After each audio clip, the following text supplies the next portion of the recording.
Hey friends, if you wish to fix Windows Update error 0x80070643, then please watch this video. I will guide you through the process to fix it. First of all, right click on the Start button and select Settings from the menu. Go to the System tab on the list on the left hand side.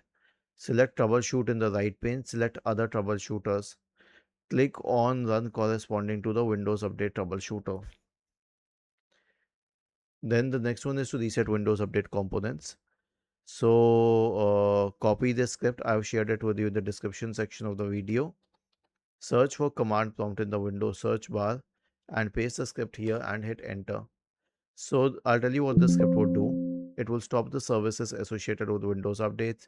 It will delete the Windows Update profile. It will delete the contents of the software distribution and cat2 folders.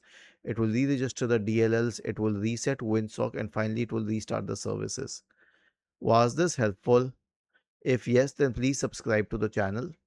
If not, then let us know in the comment section of the video on how we could help you further. Thank you for watching this video and have a nice day.